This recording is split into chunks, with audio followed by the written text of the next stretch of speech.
Good afternoon छात्रों।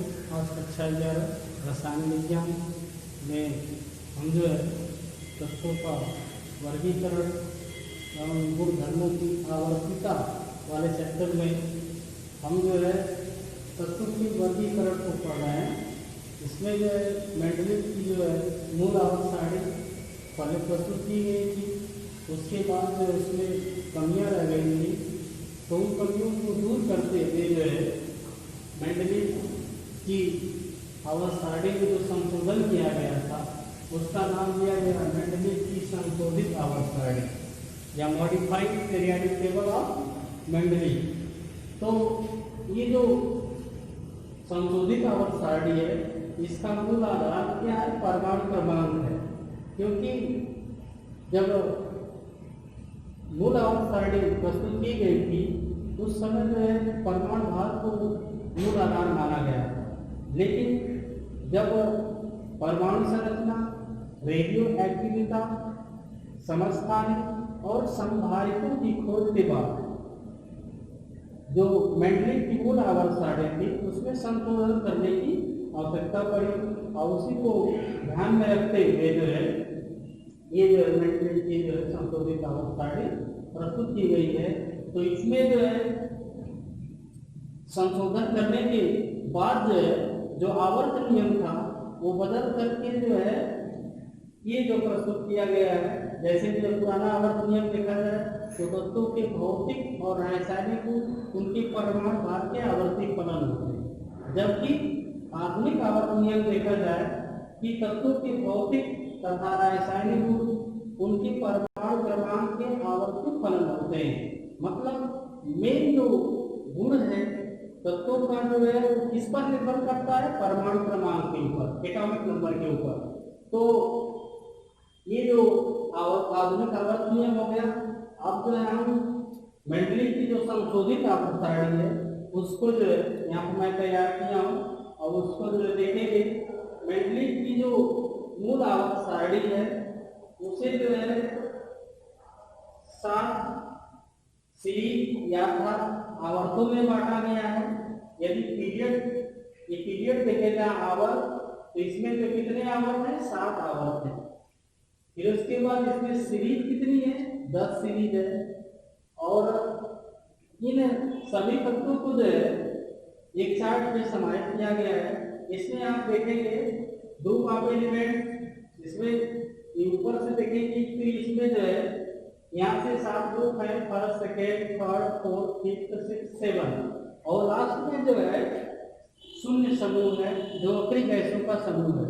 जो Mendeleev की जो मूल आवर्त सारणी थी उसमें जो है इन तत्वों को स्थान नहीं था। फिर उसके बाद जो है एक और बात थी उनमें दोस्त में कि रेयर अर्थ मेटल या दुर्लभ मृदा तत्व के लिए भी जो है उनकी आवर्त सारणी में स्थान नहीं था।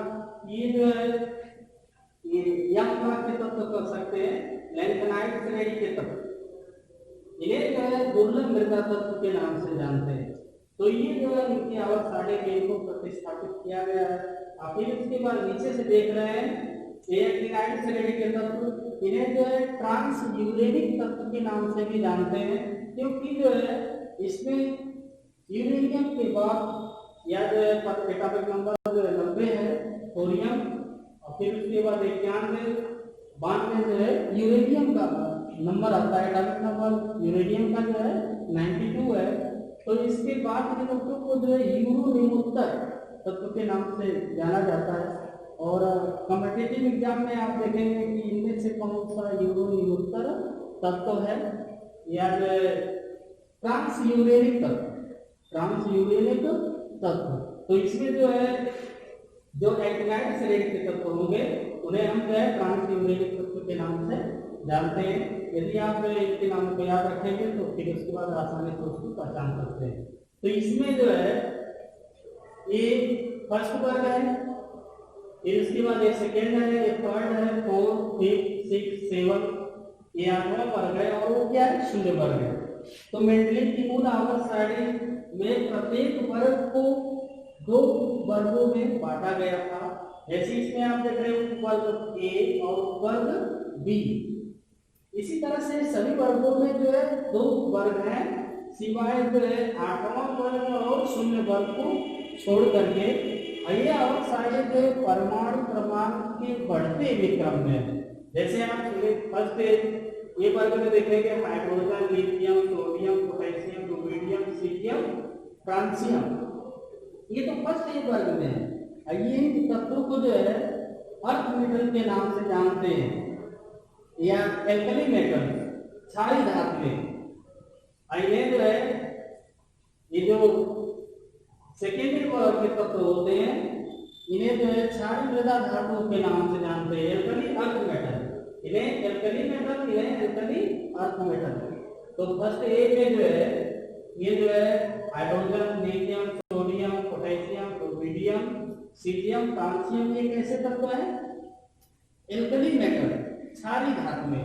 और फिर उसके बाद जो सेकेंड ए में आप देख रहे हैं beryllium, magnesium, calcium, strontium, barium, radium, ये क्या है? क्षारी मृदा धातु में, अर्थात लिक्विड में एल्कली अर्थ मेटल्स। और इसी तरह से जो है सभी उपवर्ग ए में जो है तत्वों को जो है लंबवत कॉलम में रखा गया है। फिर उसके बाद उसी वर्ग, क्योंकि आप जानते हैं फर्स्ट ए वर्ग और सेकेंड फर्स्ट बी वर्ग, दोनों तत्व जो है आपस में समानता प्रदर्शित करते हैं, इसलिए जो मेंडलीव की मूल आवर्त सारणी में इन तत्वों को जो है एक ही वर्ग में रखा गया, जैसे एक ही कॉलम में रखा गया। जैसे फर्स्ट ए रखा गया है तो फर्स्ट बी वाला जो है यहाँ से जो है कॉपर है, चांदी है और सोना है।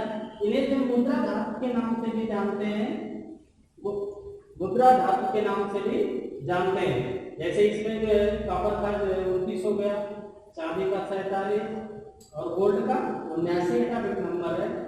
इसी तरह से जो है थर्ड में देखेंगे boron, aluminium, gallium, indium, thallium है। फोर्थ में देखेंगे carbon, silicon, germanium, teal, lead. Fifth में जो है नाइट्रोजन, फास्फोरस, एंटीमनी, बिस्मथ, फिर उसके बाद 6 में देखेंगे oxygen, sulphur, selenium, tellurium, polonium. फिर उसके बाद 7 में देखेंगे क्लोरीन, ब्रोमीन, आयोडीन, एस्टाटीन। इन्हें जो है सातवें वर्ग के तत्वों को जो हैलोजन के नाम से भी जानते हैं। फिर उसके बाद 8वें वर्ग में आप देखेंगे आयरन, कोबाल्ट, निकिल्स। ये जो आयरन, कोबाल्ट, निकिल को जो है चौथे आवर्त में रखा गया है। फिर उसके बाद रुथेनियम, रोडियम और पैलेडियम को जो है ये 5वें आवर्त में रखा गया है। फिर उसके बाद 6वें आवर्त में देखेंगे ऑस्मियम, इरिडियम और प्लेटिनम को रखा गया है। 8वें वर्ग के तत्व हैं। फिर उसके बाद यहाँ पर आप देखेंगे शून्य समूह में हीलियम, नियान, आर्गन, क्रिप्टॉन, जेनान, रेडान, ये सभी तत्व जो है शून्य वर्ग के तत्व हैं। इन्हें जो है शून्य वर्ग क्यों कहते हैं? इसका एक जो है एक कारण है कि इनकी जो वायतन कोश में इलेक्ट्रॉन होते हैं वो जो पूर्ण होते हैं, अर्थात वायतन कोश में इलेक्ट्रॉनों की कमी नहीं होती है, अर्थात इनका अस्तित्व पूर्ण होता है, सिवाय जो हीलियम को छोड़ करके। इसकी बाहरी कक्षा में 2 इलेक्ट्रॉन होता है और शेष सभी की जो बाहरी कक्षाओं में 8 इलेक्ट्रॉन होते हैं, अर्थात ये जो किसी तत्व से क्रिया नहीं करते, क्योंकि बाहरी अस्तित्व जो क्या होता है? पूर्ण होता है। फिर उसके बाद जब बी वाला में देखेंगे यहाँ पर जिंक है, गैलियम, मरकरी, पारा। फिर उसके बाद जो थर्ड में देखेंगे स्कैंडियम, एट्रियम, लैंथेनम, एक्टिनाइट। फिर उसके बाद फोर्थ में देखेंगे टाइटेनियम, जर्कोनियम, हॉफनियम, न्यूबियम। फिर उसके बाद फिफ्थ में वेलेडियम, न्यूबियम, टेक्नीशियम, अर्थियम। 6 में देखिए क्रोमियम, मोलिब्डेनम, टंगस्टन। फिर उसके बाद 7 में देखिए मैग्नीज, टेक्नीशियम, बेरिलियम। ये सभी जो है तत्व हैं, इन्हें जो है इस तरह से आवर्त सारणी में व्यवस्थित किया गया है। ये देखेंगे कि जैसे यहाँ से जो है फर्स्ट आवर्त से देखेंगे कि यहाँ पर फर्स्ट है हाइड्रोजन है, और फिर उसके बाद जो है ऐसे जो जाते हुए जो है दूसरे नंबर पर हीलियम है, इसका 2 एटॉमिक नंबर है। फिर यहाँ से शुरू करेंगे लिथियम है 3, बेरिलियम का 4, बोरान का 5, कार्बन 6, नाइट्रोजन 7, ऑक्सीजन 8, क्लोरीन 9, नियान 10। ये तर COI चल रहा है। फिर उसके बाद sodium 11, magnesium 12, aluminium 13, silicon 14, phosphorus 15, sulphur 16, chlorine 17, argon 18।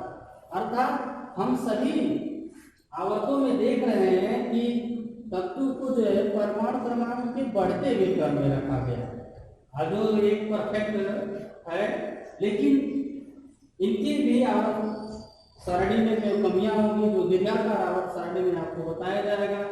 लेकिन इन आवर्त सारणी के जो है आवर्त और वर्गों के लक्षण को मैं जो है नेक्स्ट वीडियो में बताऊंगा। आज के लिए बस इतना ही। धन्यवाद।